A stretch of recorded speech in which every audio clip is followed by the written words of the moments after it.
नमस्ते साथियों, सशक्त भारत से मैं डॉक्टर आर के वर्मा। साथियों, एक ज़माना था जब भारत में चुनाव होते थे तो बूथ कैप्चरिंग और रिगिंग हुआ करती थी। तरह तरह के हथकंडे अपनाए जाते थे। चुनावों में सुधार हुआ।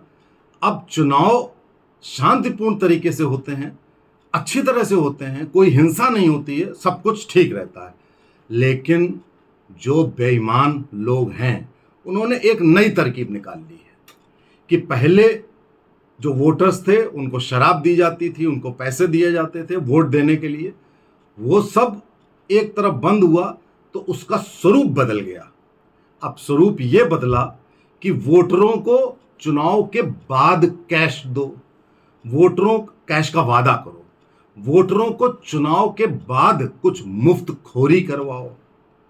तो साथियों, ये वेनेजुएला एक देश है, वहां भी यही हुआ और वो देश बर्बाद हो गया।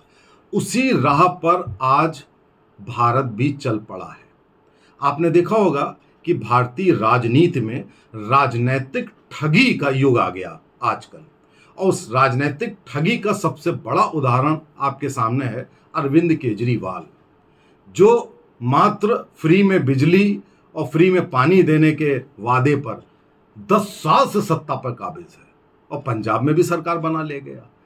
तो आप लोगों को नहीं समझा सकते। जो मासेस हैं वो लालच में आएंगे। ये कुछ ऐसा हमारे देश के लोगों की प्रवृत्ति है। दूसरा एक और है कि लोग वोट देने नहीं निकलते हैं, जिसका हमारे चुनाव पे बड़ा विपरीत प्रतिकूल असर पड़ता है। जो अभी देखा गया कि आपके कम से कम 25-30 करोड़ लोग वोट देने बाहर नहीं आए। मैं एक एक करके सबका सुझाव भी दूंगा कि सबको कैसे ठीक करना है। और एक और हो गया कि अफवाहें फैला करके आप चुनाव जीतो। साथियों, ये तीनों बातें जो मैंने आपको बताई, नंबर 1 फ्रीबी देने की बात, नंबर 2 कैश देने की बात अकारण, नंबर 3 अफवाहें उड़ाकर, नंबर 4 वोट ना देने की प्रवृत्ति। इन चारों कारणों से हम इस चुनाव में बहुत कम सीटों पर उतर गए। इसका उपाय क्या है? अब वो समय आ गया है कि भारत सरकार, हमारी बीजेपी सरकार, मोदी जी ये निर्णय लें कि चुनाव आयोग को इतना शक्तिशाली करें, उनके टूथ, ये कहते हैं ना, दांत नुकीले कर दें। चाहे आप सुप्रीम कोर्ट से कराइए, चाहे आप चुनाव आयोग को सशक्त करके आप ये नियम बनाइए कि कोई भी राजनीतिक पार्टी किसी भी कैश का प्रलोभन नहीं दे सकती है। चाहे मौखिक रूप से आप दें, चाहे लिखित रूप से दें। इस बार लिखित भी हुआ, मौखिक भी हुआ। नंबर 1।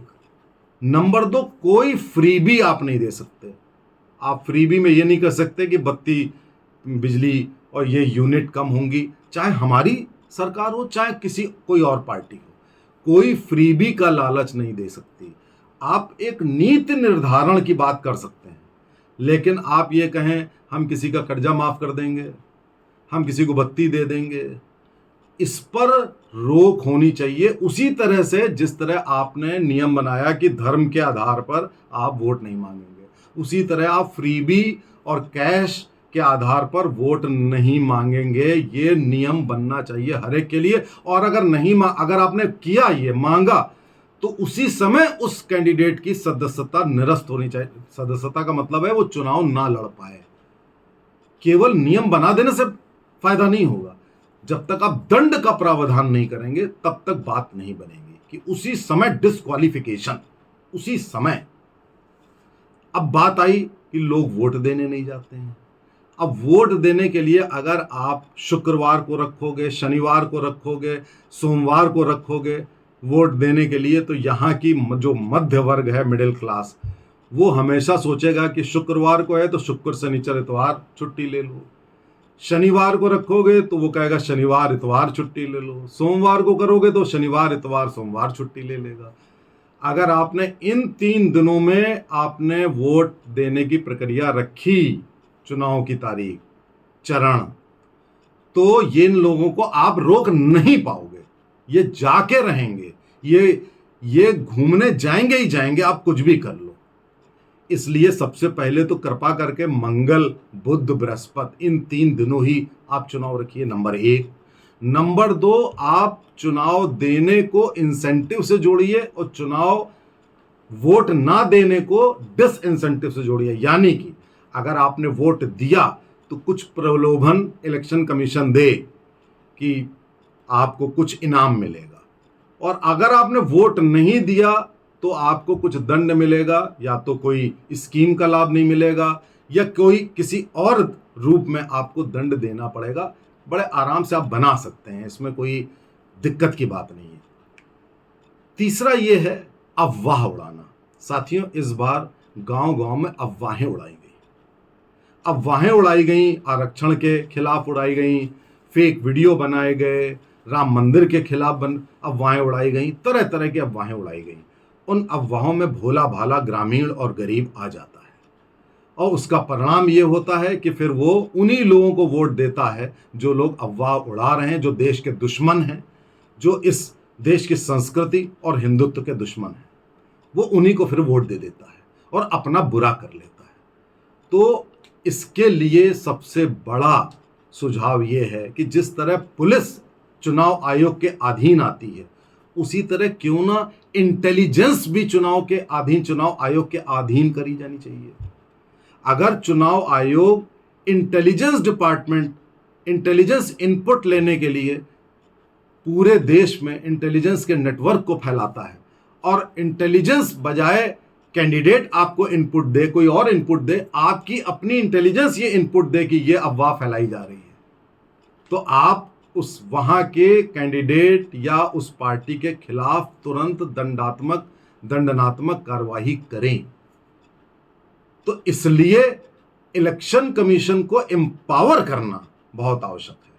कभी कभी ऐसा होता है कि रूलिंग पार्टी सोचती है कि मैंने एम्पावर कर दिया और मैं हमेशा तो रहूंगा नहीं, तो उसके बाद मैं अगर विपक्ष में रहा तो ये चीज़ मेरे ऊपर लागू हो जाएगी। तो देखिए, किसी न किसी को आगे बढ़ना पड़ेगा। जैसे टीएन शेषन ने बिहार में इलेक्शन कराने के लिए, रिगिंग बंद करने के लिए, बूथ कैप्चरिंग बंद करने के लिए बड़े बड़े कदम उठाए, तो क्यों ना इस बार भी जो चुनाव आयोग है अभी से, इसको इतना एम्पावर कर दिया जाए इस मोदी काल में।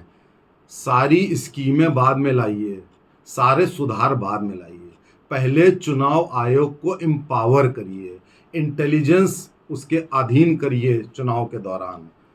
इंसेंटिव और डिसइंसेंटिव, यानी कि उसको वोट देने के लिए कुछ इनाम और वोट ना देने पे कुछ दंड, ये प्रावधान करिए। और सबसे बड़ा ये होगा कि राजनीतिक पार्टियों को कैश देने से, बाद वाला कैश पहले वाले कैश से ज़्यादा खतरनाक, कैश देने और फ्रीबी देने से रोकने के लिए जितने कड़े कदम आप उठा सकते हैं वो आप उठा लीजिए, क्योंकि इससे नुकसान राष्ट्रवादी पार्टी को नहीं होता है, हमेशा देश विरोधी पार्टियों, परिवारवादियों और जो भ्रष्ट पार्टियां होती हैं उनको लाभ होता है, और किसी को उसका लाभ नहीं होता है। कृपा करके सबसे पहले चुनाव सुधार और representative of the people's act, RPA act में बदलाव करके ये कार्रवाई कर दीजिए, ताकि आने वाले चुनाव से, एक और बात अंत में, कि आपका इलेक्टोरल रोल सही नहीं होता है, लोगों के नाम नहीं होते हैं, इसके लिए चुनाव के पहले नहीं इलेक्टोरल रोल करिए, चुनाव के बहुत पहले अभी से इलेक्टोरल रोल करिए, और उसके लिए प्रावधान ऐसा करिए कि अगर नाम नहीं है तो 2 दिन पहले ही कोई ऐसा प्रावधान हो कि वो तुरंत वोट देने लायक वो व्यक्ति हो जाए। इन 4-5 कदमों पे काम करिए यदि इस देश को सुधारना है, यदि इस देश में राष्ट्रवाद और संस्कृति को बरकरार रखना है तो। नमस्ते, जय हिंद।